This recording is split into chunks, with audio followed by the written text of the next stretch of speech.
Hello दोस्तों, हम start कर रहे हैं कक्षा 9th क्लास की मैथ की अगली प्रश्नावली जो हमारी आ रही है।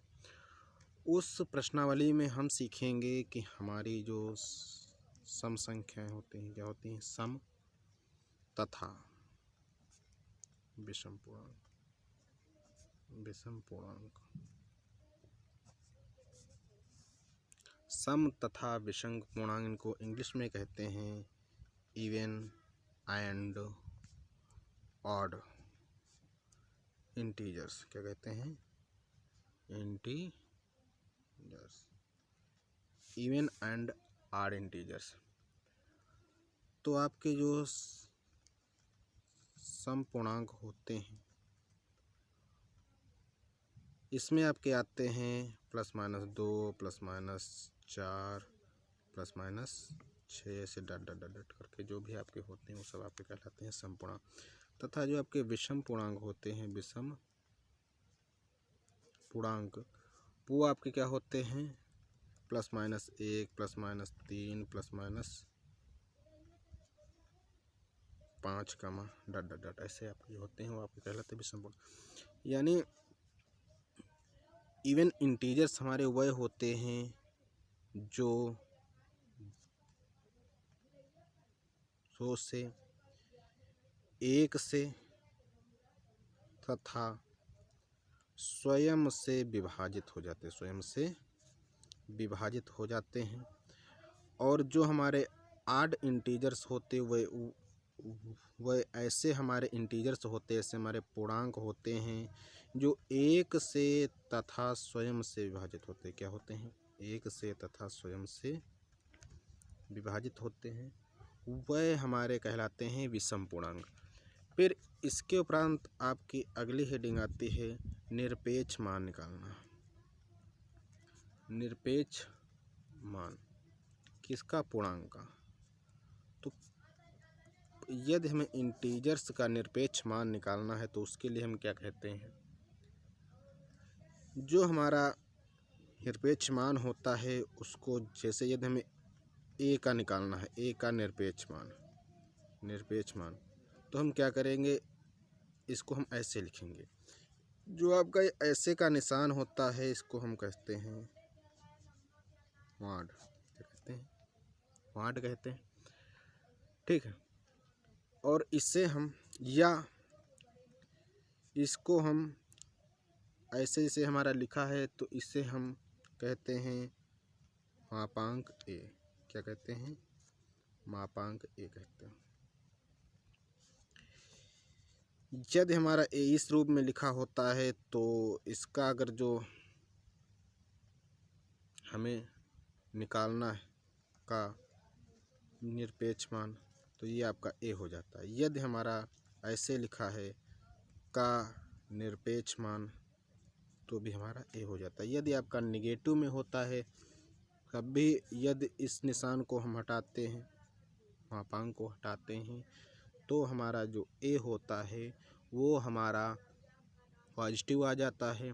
और यदि हमारा वाड के अंतर्गत पॉजिटिव में होता है तो भी हमारी जो संख्या होती है वो हमारी पॉजिटिव रूप में निकलते हैं इसके अंदर से। अब इसी पे आधारित आपकी अगली प्रश्नावली आती है जिसमें आप लोगों को देखना है। तो हम अपनी प्रश्नावली स्टार्ट करते हैं दोस्तों। प्रश्नावली आपकी है 1B। क्या है? 1B। इसमें से आपका 1 नंबर क्वेश्चन आपका है कि निम्नलिखित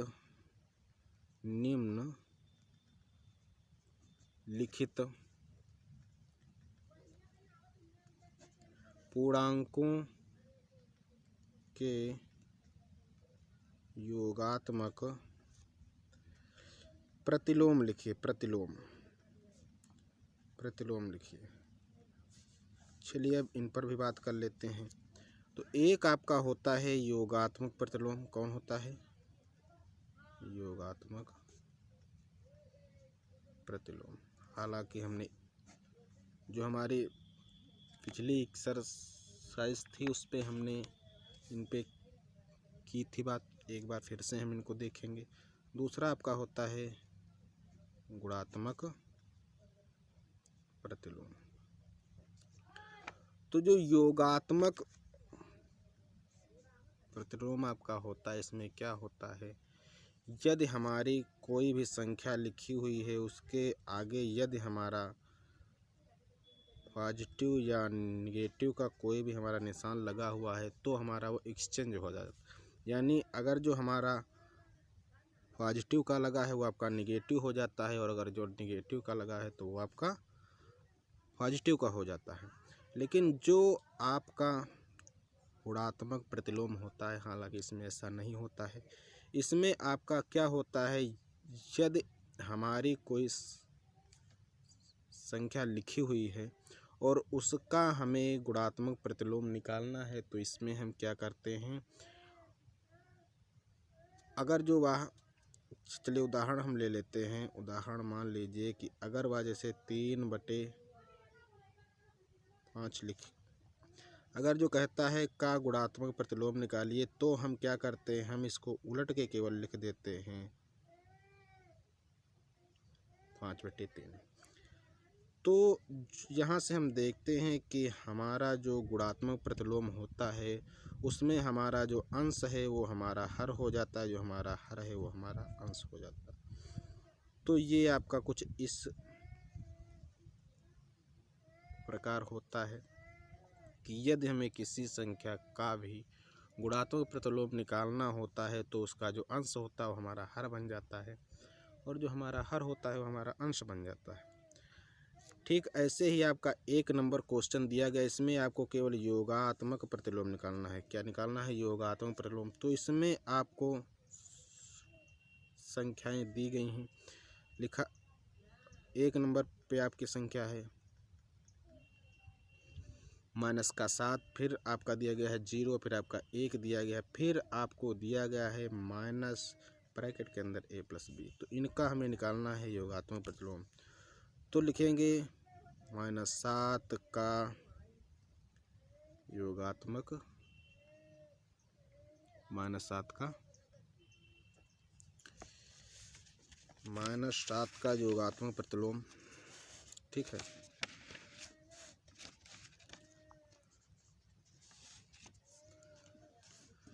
-7 का योगात्मक प्रतिलोम।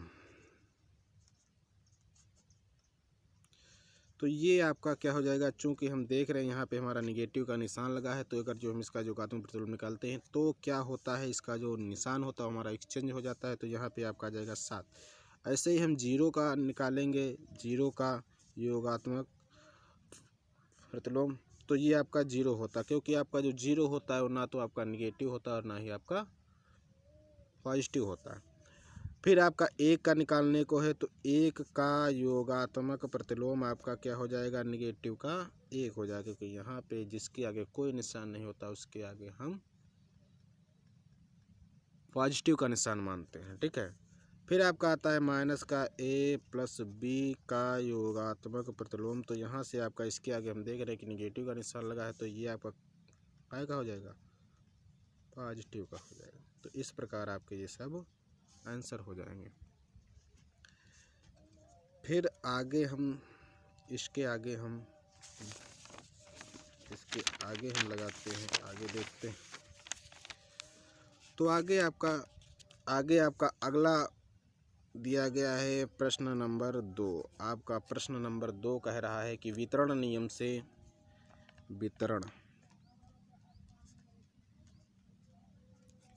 वितरण नियम से 15 × 32 का मान ज्ञात कीजिए। क्या करना है, 15 × 32 का मान ज्ञात करना है आप लोगों को। तो इसमें हम क्या करते हैं, आपका लिखा गया है 15 × 32, क्या लिखा है यहाँ पे आपका हल है, लिखा है 15 × 32। तो इसको हम हल करते हैं, लिखेंगे को वितरण, या लिखेंगे में वितरण नियम लगाने पर। तो इसमें हम जब वितरण नियम लगाएंगे तो ये हमारा हो जाएगा 15 इंटू, इसको हम लिख सकते हैं 30 प्लस का 2, ठीक है, लिख सकते हैं। फिर हम इसमें क्या करेंगे, लिखेंगे 15 गुणे 30 और प्लस 15 गुणे 2। फिर यहाँ से हमारा क्या हो जाएगा, 15 तियाँ 45, तो हमारा 450 प्लस 15 दूना 30। तो आपस में जब हम इसको ऐड करेंगे तो हमारा आंसर कितना आ जाएगा, 480। यही आपका। तो सेकंड नंबर आपका जो सवाल था वो 15 इंटू 32 को हमको वितरण नियम द्वारा हल करना था। यही आपका वितरण नियम होता है। इसमें कितना आंसर आएगा, 480 आंसर आता है। फिर आपका अगला दिया गया है प्रश्न नंबर 3, लिखा है धन पूर्णांकों में एक उदाहरण सहित दिखाइए कि योग की संक्रिया पर योग का वितरण नियम असत्य है। क्या है, योग की संक्रिया पर योग का वितरण नियम असत्य है। क्वेश्चन है आपका धन पूर्णांकों में एक उदाहरण सहित दर्शाइए कि योग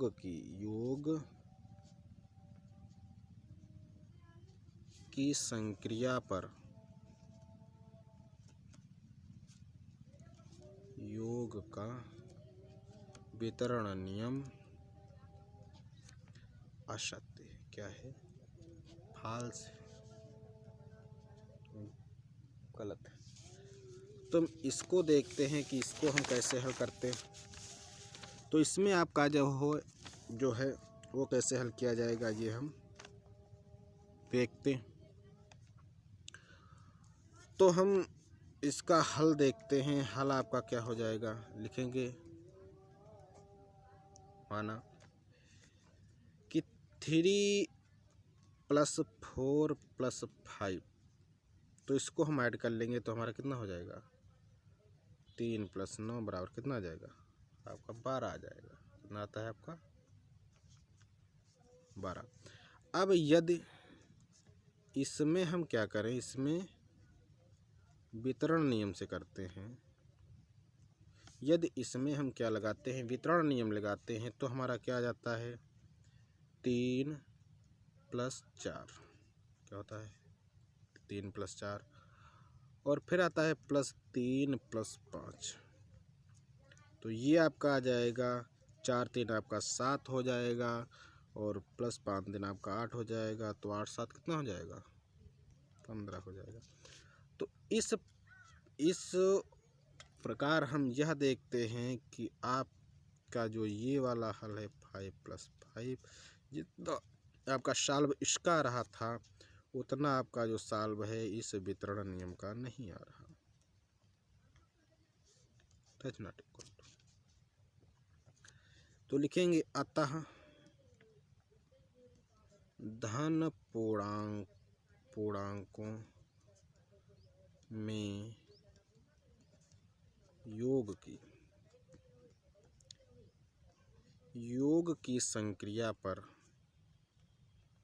योग का वितरण नियम क्या है, असत्य। क्या है आपका योग का वितरण का नियम, क्या है, असत्य। अब आपका अगला क्वेश्चन आता है। अगला क्वेश्चन है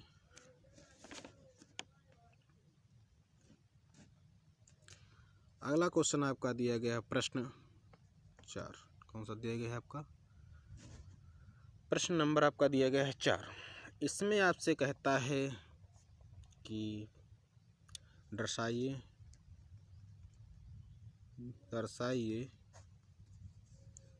कि पूर्णांकों में योगात्मक नियम अद्वितीय होता है। क्या होता है, अद्वितीय होता है। आद्वितीय होता है। इसमें आपको ये दिखाना है कि पूर्णांकों में जो योगात्मक नियम आपका होता है आपका आद्वितीय होता है, आद्वितीय होता है। तो इसको हम कैसे हल करेंगे, इसमें हम लिख लेंगे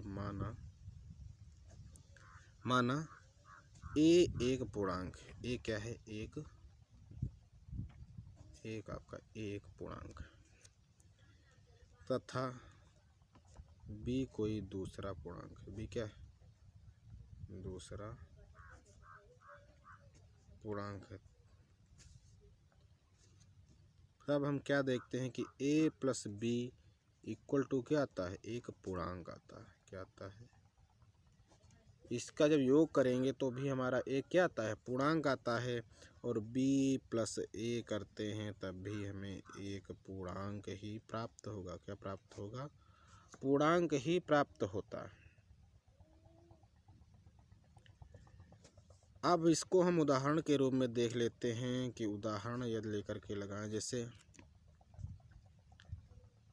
माना 2 तथा 3 क्या है, धन पूर्णांक है। तो यदि हम 2 प्लस 3 करते तो भी हमारा 5 आता है, और 3 प्लस 2 करते तो भी हमारा कितना आता, आपका आता कितना है, आपका 5 ही आता, ठीक, कितना आता है, 5 आता है आपका। तो आता यहाँ पर हम लिख देंगे आता है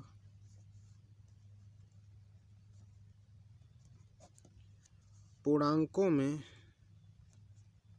योगात्मक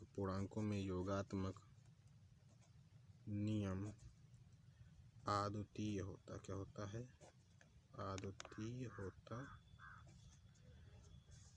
अतः पूर्णांकों में योगात्मक नियम आद्वितीय होता है। यही आपका आंसर यहाँ पे आपका सत्यापित होता है,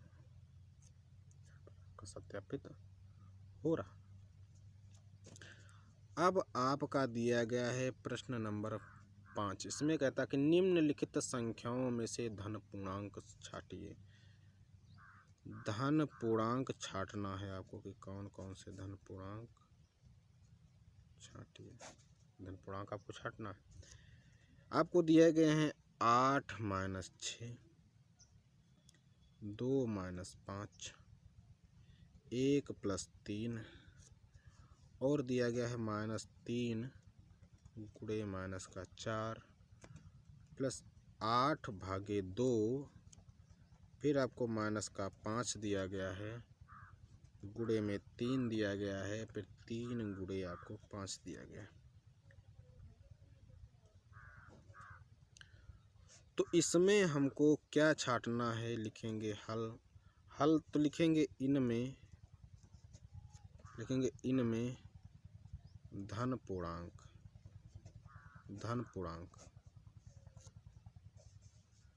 संख्याएं, तो आपकी कौन कौन सी हो जाएंगी धन पूर्णांक संख्याएं, तो वही आपकी होंगी कि 8 माइनस का 6, भाई 8 में से 6 निकालेंगे हमारा 2 बचेगा, ये भी आपका धन पूर्णांक। 1 प्लस 3 और 1 कितना हो जाएगा, 4 हो जाएगा।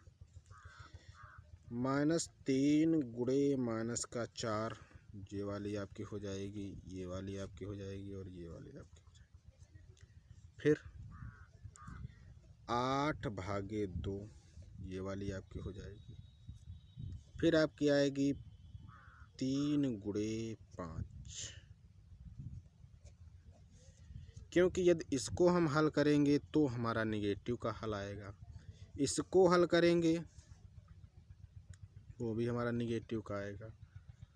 तो इसमें आपको निकालना है धन पूर्णांक, तो जब इनको हल करेंगे तो हमारा पॉजिटिव का हल आता है। तो इस प्रकार ये जो संख्याएं आपकी होंगी वो आपकी सभी क्या होंगी, धन पूर्णांक संख्याएं होंगी। इसी के साथ हमारी ये एक्सरसाइज समाप्त हो रही है। धन्यवाद।